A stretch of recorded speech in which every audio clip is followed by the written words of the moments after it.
Deuteronomy 24, laws of divorce. When a man takes a wife and marries her, and it happens that she loses his favor because he has found something indecent or unacceptable about her, and he writes her a certificate of divorce, puts it in her hand, and sends her out of his house. And after she leaves his house, she goes and becomes another man's wife. And if the latter husband turns against her and writes her a certificate of divorce, puts it in her hand, and sends her out of his house, or if the latter husband dies, who took her as wife, then her former husband, who first sent her away, may not take her again as his wife, since she has been defiled, for that is an outrage before the Lord. And you shall not bring sin on the land which the Lord your God gives you as an inheritance. When a man takes a new wife, he shall not go out to fight with the army, nor be charged with any duty. He shall be free at home for 1 year, and shall bring happiness to his wife whom he has taken. Various laws. No one shall take a hand mill or an upper millstone used to grind grain into bread as security for a debt, or he would be taking a person's life in pledge. If a man is caught kidnapping any of his countrymen from the sons of Israel, and he treats him violently or sells him as a slave, then that thief shall die, so you shall remove the evil from among you. Be careful during an outbreak of leprosy that you diligently observe and do according to all the Levitical priests teach you, just as I have commanded you, so you shall be careful to do it. Remember with thoughtful concern what the Lord your God did to Miriam on the road as you came out of Egypt. Remember, turned her white as snow.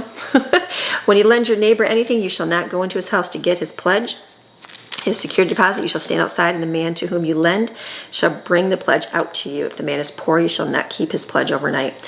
You shall certainly restore the pledge, the security deposit, to him at sunset, so that he may sleep in his garment and bless you, and it will be credited to you as righteousness before the Lord your God. You shall not take advantage of a hired servant who is poor and needy, whether he is one of your countrymen or one of your strangers who is in your land inside your cities. And you shall give him wages on the day that he earns them before the sun sets, for he is poor and is counting on it, so that he does not cry out to the Lord against you, and it becomes a sin for you.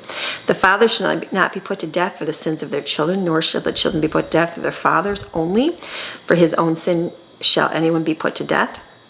You shall not pervert the justice due to a stranger or an orphan, nor seize and pound a widow's garment as security for a loan. But you shall remember that you were a slave in Egypt, and the Lord your God redeemed you from there. Therefore I am commanding you to do this thing. When you reap your harvest in your field, and have forgotten a sheaf of grain in the field, you shall not go back to get it. It shall be for the stranger, for the orphan, for the widow, so that the Lord your God may bless you in all the works of your hands. When you beat the olives off your olive tree, do not search through the branches again. Whatever is left shall be for the stranger, for the orphan, and for the widow. When you gather the grapes of your vineyard, you shall not glean it afterwards. It shall be for the stranger, the orphan, and the widow. You shall thoughtfully remember the fact that you were a slave in the land of Egypt. Therefore I am commanding you to do this thing.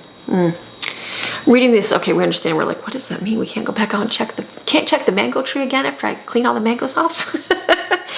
I think it makes you realize a lot of things. Like, remember where you were before you are now. Before you're real quick to judge other people. Before you're real quick to look at another person in their life and judge them, pass judgment, or look at another person and not help them, or to think people owe you something in life. Like, remember where you came from. Remember what God did for you. Extend that mercy and grace to someone else. I think so. This is your daily Bible chapter reading God's Word Monday through Friday. See you tomorrow.